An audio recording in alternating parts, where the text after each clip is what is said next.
समाज को समझता हूं तो इस पर तो विजय प्राप्त की हुई है सबने।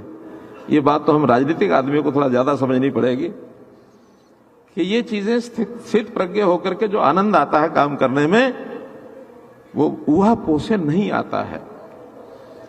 सबको ध्यान में है, आप लोगों को भी, संतजन को भी, बहुतों को पता है।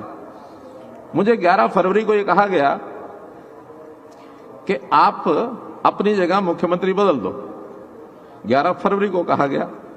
हमने 11 फरवरी शाम को अपने मंत्रिमंडल के लोगों की बैठक बुला ली। 12 को सुबह गवर्नर साहब का चले गए, अपना त्यागपत्र दिया। 12 को ही शाम को 4 बजे नए मुख्यमंत्री की शपथ दिलाई। 13 तारीख को ही विश्वास मत प्राप्त करने के लिए विधानसभा का सत्र बुला लिया और 13 को मैंने अपने विधानसभा से भी त्यागपत्र देकर बाहर आ गया। हैरान लोग के भी 11 और 12 और 13 में इतना तेजी से घटनाक्रम बदला और मनोहर लाल के चेहरे पर शिकन नहीं है जरा भी। हमने कहा भाई ये मेरा कुछ थोड़ा ही था, ये सिस्टम जिसका है, समाज का है, समाज को समर्पित कर दिया। नया भी आएगा तो मुख्यमंत्री अपना ही आने वाला, कोई और थोड़ी आने वाला है।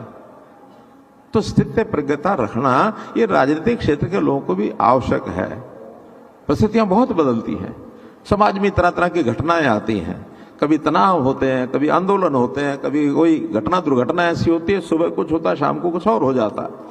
बहुत सा ध्यान रखना पड़ता है। कितनी घटनाएं हमारे समय में आई हैं, तो मैं तो इसको इतना ही कहूंगा कि हम लोगों को इन सब बातों में मन को मजबूत रखना है। एक विषय करके मैं अपनी बात समाप्त करता हूं। अभी स्वामी जी भी कह रहे थे कि हमारे जीवन में कई बार अवसर आता है निर्णय लेने का। कोई निर्णय लेना है, तुरंत लेना है। यह भी हमको गीता जी का 4थे अध्याय में 42वां श्लोक है, जो ये बताता है कि हर परिस्थिति के समय आपका जो ज्ञान है वो इतना होना चाहिए कि हर समस्या जिसके बारे में आप निर्णय ले रहे हो उसकी स्पष्टता है कि नहीं है। अब स्पष्टता तो बुद्धिमान व्यक्ति अच्छी प्रकार से ले लेते हैं कि ये ठीक है, ये गलत है, लेकिन उस निर्णय में कई बार ऊहापोह, शंकाएं ये खूब काम करती हैं।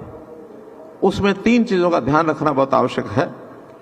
एक तो समस्या के बारे में जो लोग जानते हैं उनको धैर्य से सुनना। धैर्य पहली शर्त है। अगर आपने सुना नहीं और निर्णय कर दिया तो जो सुनाना चाहता है उसके मन पर बड़ा बुरा असर जाता है, उसको परेशानी होती है कि मेरी बात बिना सुना ही, भले ही आपने निर्णय उसी के हिसाब से किया होगा लेकिन उसका मन हल्का नहीं हुआ। इसलिए धैर्यपूर्वक सुनना ये पहली शर्त है।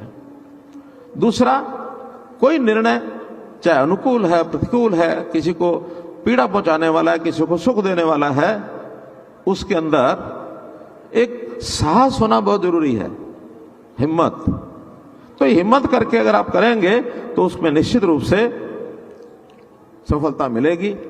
और कभी कभी निर्णय कठोर होता है, उसमें एक संकल्प लेने की बात भी होती है कि नहीं, मैं तुम्हें निर्णय कर रहा हूं, इसमें हो सकता है कि 4 लोगों को ये गलत लगे, लेकिन लगे निर्णय ठीक है तो तुरंत उसका संकल्प लो के निर्णय करना चाहिए।